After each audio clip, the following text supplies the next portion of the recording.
मैं सरदार हूँ और ऐसी कई उदाहरणें हैं पंजाब के अंदर। अगर किसी मुस्लिम के पास कब्रिस्तान नहीं था तो सरदारों ने अपनी जमीन देके कब्रिस्तान बनाए। पहले मुस्लिम मारेंगे, फिर सिख मारेंगे, फिर क्रिश्चियन मारेंगे। ये आपकी सोच है और मैं बिल का विरोध करता हूं। मैं ज्यादा रेपुटेशन ना करते हुए सीधा बिल का विरोध करने के लिए खड़ा हुआ हूं। मैंने आज देश के गृह मंत्री का अच्छे तरीके से भाषण सुना और उन्होंने बार बार 2-3 बातों को ज्यादा जोर दिया। एक तो उन्होंने कहा कि विरोधी दल भ्रम फैला रहे हैं, मुसलमानों के बीच डर फैला रहे हैं। ये हमने फैलाया हुआ डर नहीं है। जब देश के मुसलमान को लगा कि देश में बीजेपी में 240 संसदों में एक भी मुसलमान सांसद नहीं है, हमारे लिए जगह नहीं है, तो वो डरने लगा। जब आपने कब्रिस्तान की बात की, आपने शमशान घाट की बात की, तो वो डरने लगा। जब गोधरा हुआ, जब मुजफ्फरनगर हुआ, जब दिल्ली हुआ, जब हरियाणा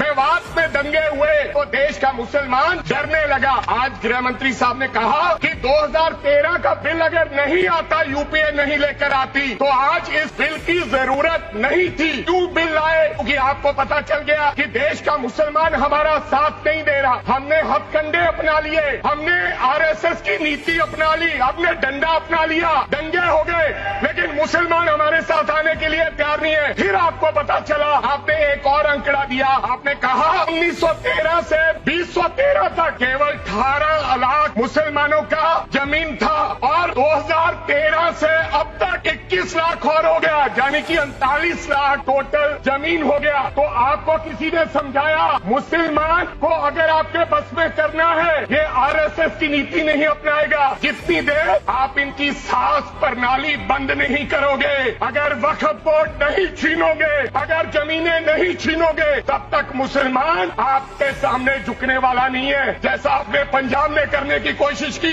किसान झुका नहीं, पंजाब के लोग नहीं झुके, सिख नहीं झुके, तो आपने एमएसपी का झगड़ा आज तक डाला हुआ है कि किसान की सांस प्रणाली बंद कर दो तो पंजाब अपने आप झुक जाएगा। आर्थिक जब झुक जाएगा तो हमारी ईन मान लेगा और हमारे साथ आ जाएगा। आज गृह मंत्री साहब ने कहा गवर्नमेंट प्रॉपर्टी पर किसी का अधिकार नहीं है, पंचायत की जमीन कोई दान नहीं दे सकता है। मैं आपको इसके पीछे लोचा क्या है, 1947 में जब बंटवारा हुआ था, 47 से लेकर 1954 तक सारी प्रॉपर्टी गवर्नमेंट के नाम हो गई थी। उसके बाद 1954 में एक्ट बना, तो वो एक्ट में सर्वे हुआ 1961 टू 1970। सर्वे किसने किया? कलेक्टर ने। अगर पंजाब की, हरियाणा की, हिमाचल की बात करूं तो डिविजनल कमिश्नर अंबाला बैठते थे, उन्होंने सर्वे किया, तहसीलदारों ने सर्वे किया, तो वक्फ बोर्ड को ये जमीन देने का काम किया। अब क्या हो गया? जैसे राहुल गांधी कर्नाटक में भाषण देते हैं, गुजरात में मुकदमा दर्ज होता है, सजा हो गई। गवर्नमेंट की प्रॉपर्टी तो 1947 और 1954 में तो सारी प्रॉपर्टीज गवर्नमेंट की थी। अब एक बंदा खड़ा होगा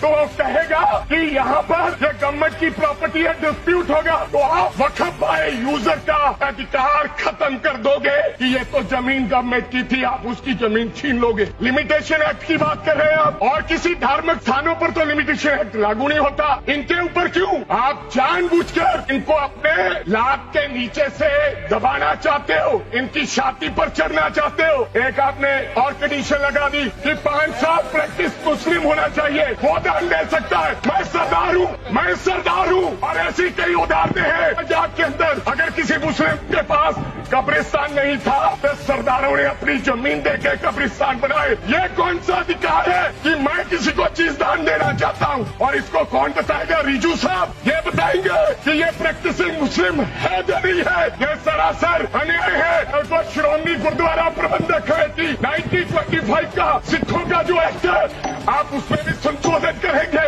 आपको लगता है पहले मुस्लिम मारेंगे, फिर सिख मारेंगे, फिर क्रिश्चियन मारेंगे?